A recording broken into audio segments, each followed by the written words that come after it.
Hello student, welcome to CWP chemistry with Porwal.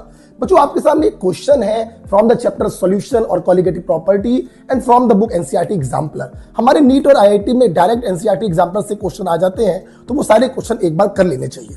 दोस्तों, हमारे पास दो बीकर है, एक ब्लू बीकर है जिसमें वाटर भरा हुआ है और एक ग्रीन बीकर है जिसमें वाटर में नमक घोल के भर दिया है। मतलब ये प्योर सॉल्वेंट है और ये सॉल्यूशन है। हम लोगों ने relative lowering in vapour pressure में पढ़ा था, जब किसी प्योर सॉल्वेंट में नॉन वोलेटाइल सॉल्यूट को ऐड करते हैं तो उसका वेपर प्रेशर कम हो जाता है। मतलब प्योर सॉल्वेंट का vapour pressure P0 is more than vapour pressure of solution. समझाने के लिए मान लीजिए ये 10 यूनिट है और ये मान लीजिए 6 यूनिट है। ये अपनी वेपर के साथ इक्विलिब्रियम में है और ये अपनी वेपर के साथ इक्विलिब्रियम में है। हमने इन दोनों जार को मिलाकर एक बड़े से कंटेनर में बंद कर दिया, तो मोमेंटली कुछ समय के लिए कंटेनर का प्रेशर हो गया 16 यूनिट, बहुत ज्यादा।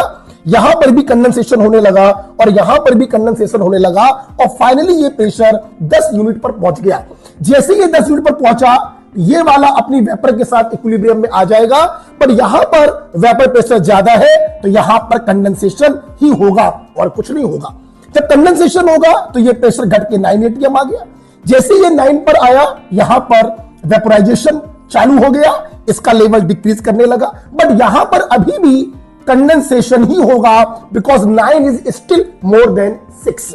वेपोराइजेशन कारण 9 फिर से बढ़कर 10 हो गया, मामला इक्विलिब्रियम पर आ गया, लेकिन यहां पर अभी भी कंडेंसेशन ही होगा। जब कंडेंसेशन होगा, ये फिर से घटकर 9 पर आएगा, फिर से वेपोराइजेशन चालू हो जाएगा, लेकिन यहां पर सिर्फ कंडेंसेशन ही होगा। मतलब आप क्या देख रहे हो, प्योर सॉल्वेंट में दो कंडीशन बन रही है, या तो इक्विलिब्रियम या फिर वेपोराइजेशन, लेकिन सॉल्यूशन में सिर्फ और सिर्फ कंडेंसेशन ही हो रहा है। कहने का मतलब सॉल्वेंट वाले का लेवल डिक्रीज करेगा, सॉल्यूशन वाले का लेवल डिक्रीज करेगा, और वाटर जो है, सॉल्वेंट जो है, वो प्योर सॉल्वेंट से सॉल्यूशन की तरफ माइग्रेट करेगा और राइट आंसर हमारा आ जाएगा बी। बच्चों, ये मैंने समझाने का प्रयास किया। अगर मैं शॉर्टकट की बात करूं, जब भी दो बीकर को एक साथ मिलाकर एक बड़े कंटेनर में रखा जाता है तो सॉल्वेंट का फ्लो हमेशा high vapour pressure to low vapour pressure होता है। More volatile component to less volatile component होता है। मोर वोलेटाइल का लेवल डिक्रीज करेगा और लेस वोलेटाइल का लेवल इंक्रीज करेगा। अगर आपको ये समझ में आया है तो सोच के बताइएगा, एक कंटेनर में जार बीकर में वाटर भरा है, दूसरे बीकर में अल्कोहल भरा है।